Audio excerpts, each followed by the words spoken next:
Probiotik didefinisikan sebagai mikroba hidup yang dimasukkan ke dalam saluran gastrointestinal dengan cara menambahkan makanan atau air untuk meningkatkan kesehatan yang baik melalui peningkatan keseimbangan mikroba internal.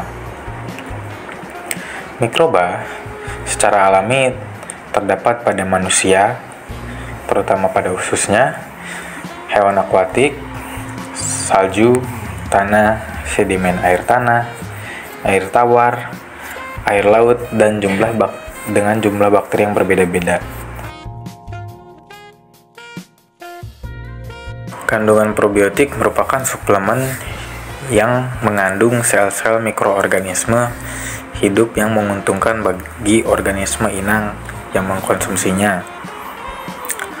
Menurut Food and Agriculture Organization dan WHO, probiotik dapat diartikan sebagai mikroorganisme hidup yang non-patogenik yang dapat memberikan efek baik dan menguntungkan bagi organisme inangnya jika dikonsumsi dalam jumlah tertentu tergantung dengan dosisnya.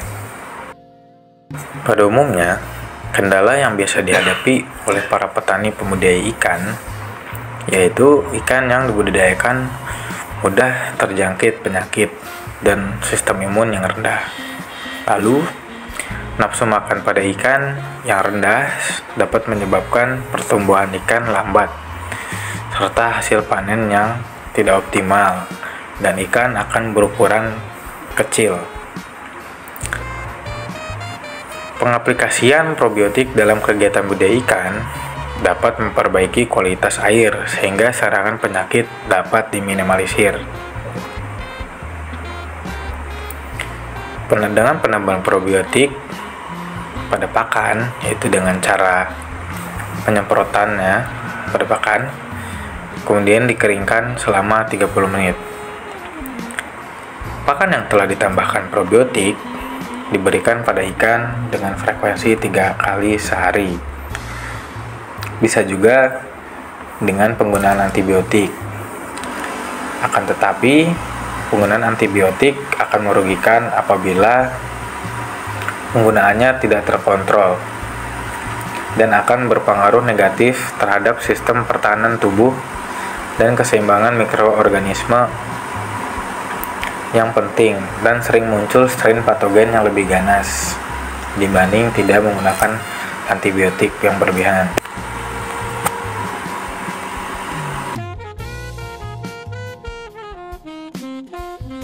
Pemakaian probiotik tidak bisa asal digunakan sesuai dengan feeling, tetapi ada dosis optimal untuk penggunaan probiotik. Adapun dosis optimal probiotik sesuai berdasarkan bobot mutlak adalah yaitu 0,0036 ml dengan hasil bobot mutlak 26,00 gram, dan juga ada berdasarkan panjang mutlak yaitu dengan dosis 0,0028 ml per ikan dengan hasil panjang mutlak yaitu 33,40 cm.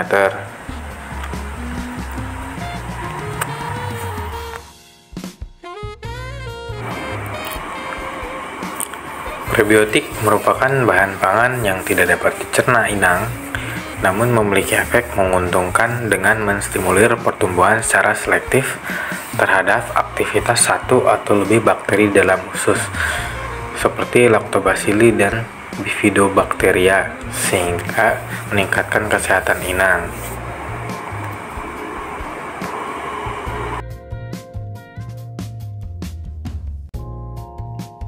Selain probiotik dan prebiotik, ada juga simbiotik yang merupakan kombinasi antara kedua tersebut yang tujuannya untuk mendukung kelangsungan dan pertumbuhan bakteri yang menguntungkan dalam saluran pencernaan makhluk hidup.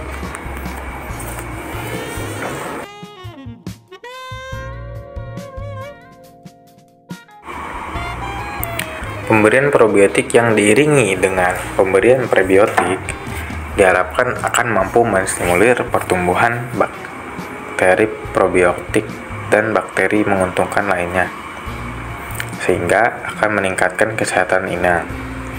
Adapun beberapa studi yang menunjukkan bahwa pemberian probiotik bersama prebiotik pada inang dapat meningkatkan kelangsungan hidup dan sistem imun inang.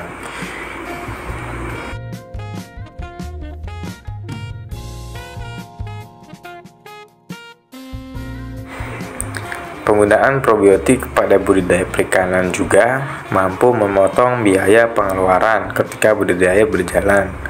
Mengapa? Karena jika membeli pakan bernutrisi tinggi akan mahal dibanding membeli pakan murah dengan penggunaan probiotik saat pemberian pakan diberikan. Istilah tersebut dinamakan mikroorganisme mix, terdiri dari bakteri, jamur, kamir, dan kapang yang menghasilkan enzim penting untuk memfermentasi bahan baku sehingga dapat meningkatkan kandungan nutrisi pakan. Mikroba yang terdapat dalam mikroorganisme mix menghasilkan enzim seperti enzim protease, enzim amilase, dan enzim lipase. Enzim protease berfungsi untuk mengubah protein menjadi asam amino. Kemudian enzim amilase mengubah pati menjadi maltosa dan lipase mengubah lemak menjadi asam lemak dan gliserol. Enzim merupakan sekelompok protein yang mengatur dan menjalankan perubahan-perubahan kimia dalam sistem biologi. Kontribusi enzim dari mikroba dalam pakan menghasilkan dampak yang besar terhadap pencernaan bahan pakan sehingga dapat meningkatkan kinerja pertumbuhan.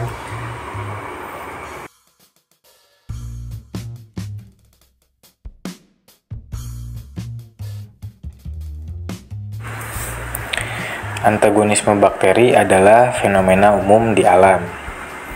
Senyawa antagonis didefinisikan sebagai zat kimia yang dihasilkan oleh mikroorganisme yang beracun atau bakterisidal atau penghambat bakteri rheostatik terhadap mikroorganisme lainnya. Kehadiran bakteri ini yaitu penghasil senyawa antibakteri di usus inang, di permukaannya atau di air kulturnya, diduga dapat mencegah perkembangan bakteri patogen ataupun bahkan sampai menghilangkannya. Adapun beberapa kandidat probiotik yang paling banyak dipelajari dalam filum Firmicutes yaitu Lab, bakteri penghasil asam laktat, dan Bacillus sp. Meskipun mereka tidak beradaptasi atau umum di lingkungan laut, bakteri tersebut dapat mentolerir pH asam dan garam empedu yang memungkinkan mereka untuk bertahan hidup dalam sistem usus. Bakteri ini dapat menjajah lendir usus, di mana mereka membantu dalam pengolahan dan penyerapan pakan, dan dapat mendorong pertumbuhan ikan.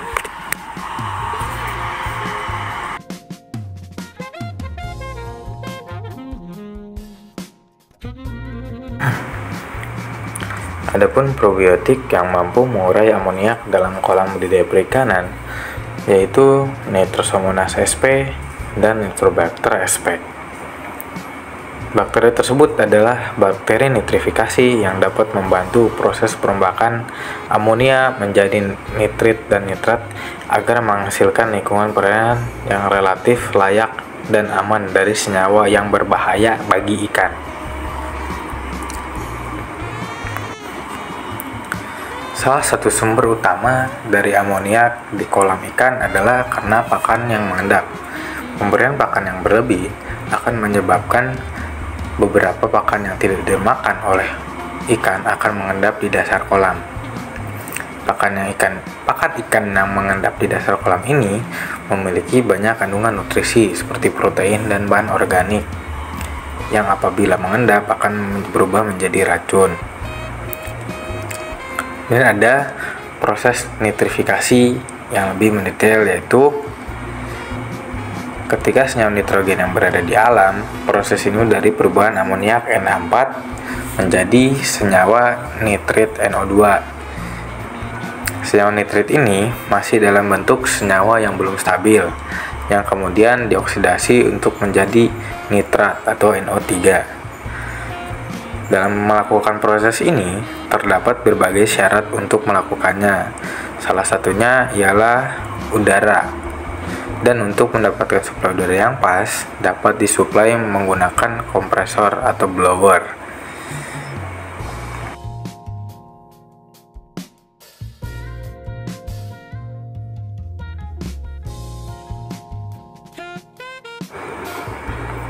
Adapun faktor yang mempengaruhi proses nitrifikasi yaitu oksigen terlarut, yang minimal oksigen terlarutnya itu lebih dari 1 mg. Kemudian temperatur yang akan mempengaruhi kecepatan pertumbuhan bakteri nitrifikasi yang membutuhkan kisaran suhu antara 8 derajat Celcius sampai 30 derajat Celcius. Sedangkan maksimal temperaturnya yaitu 30 derajat Celcius. Kemudian ada pH yang akan dipengaruhi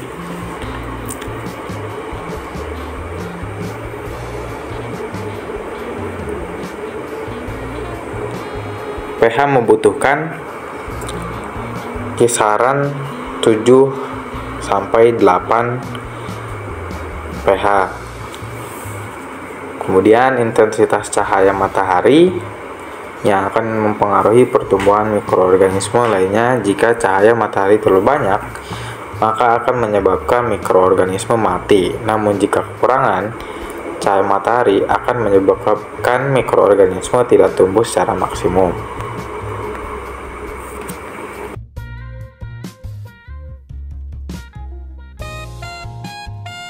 Pengaplikasian probiotik juga dapat menjadi alternatif pengendalian untuk mengatasi berbagai macam penyakit. Karena bakteri probiotik dapat meningkatkan respon imun, memodifikasi komunitas mikroba, memperbaiki nilai nutrisi, memperbaiki respon inang terhadap penyakit, serta memperbaiki kualitas lingkungan.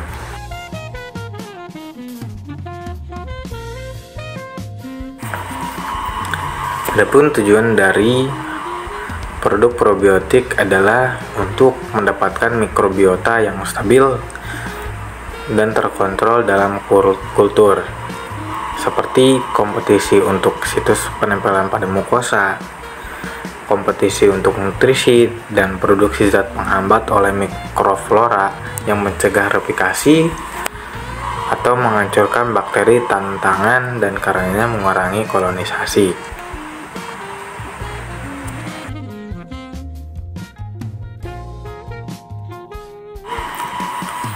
Adapun beberapa kriteria mekanisme probiotik yang disarankan seperti memiliki eksklusi kompetitif melalui produksi senyawa penghambat, kemudian potensi untuk nutrisi, bahan kimia atau energi. Selanjutnya memiliki kompetisi situ adesi, lalu kontribusi untuk pencernaan, kemudian ada kontribusi makro dan mikronutrien, memiliki peningkatan respon imun, dan memiliki perangan virulensi melalui manipulasi quorum sensing.